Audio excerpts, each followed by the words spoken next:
Before we start, please hear a message from International News Today Network.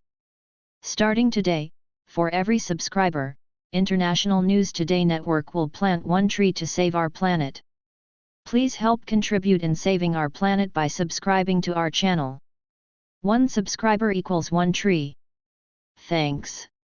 Israeli PM Yair Lapid called Palestinian Authority President Mahmoud Abbas to discuss security ahead of next week's visit by U.S. President Joe Biden to Israel and the West Bank on Friday, marking the first such conversation between Abbas and an Israeli leader in several years. Lapid, serving in a caretaker capacity until the country once again attempts to vote in a new government in November, spoke with his Palestinian counterpart about the continuation of cooperation and the need to ensure quiet and calm, according to a statement from his office. An aide to Abbas confirmed the pair had discussed the latest situation briefly. Abbas also met with Israeli Defense Minister Benny Gantz at his headquarters in Ramallah on Thursday, a meeting that reportedly went well and ended with the pair agreeing to avoid any steps that undermine stability, according to the Defense Ministry. Abbas and Gantz have met more than once since the most recent Israeli government was formed and last year announced a program to improve economic conditions in the West Bank, although it's not clear how much of that has been enacted. The Palestinian Authority leader also reportedly spoke to Israeli President Isaac Herzog on the phone. Biden is visiting Israel and Palestine next week and expects to meet with leaders of both. An advisor to Abbas has told Israeli media that the Palestinian leader aims to use the U.S. president's visit as an opportunity to try to change the diplomatic situation between Israel and Palestine, a tall order given that the official peace process collapsed over a decade ago.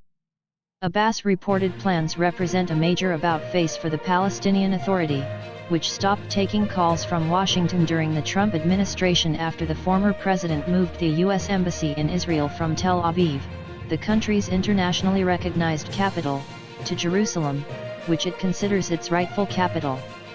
There are few indications the Biden administration is rushing to return things to the pre-Trump status quo, however, with no discussion of even opening a Palestinian consulate in Jerusalem.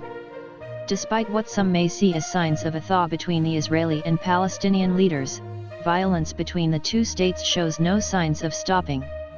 According to the United Nations, Israel killed 46% more Palestinians in 2021 than it had in 2020, a statistic that has alarmed officials. Amnesty International labeled Israel an apartheid state in February, becoming the fourth major human rights organization to do so.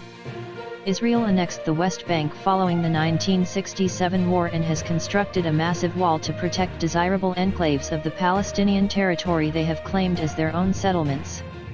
The two-state solution that was, until recently, favored by the international community would return Israel to its pre-1967 borders and allow Palestine an independent state in Gaza and the West Bank, including East Jerusalem,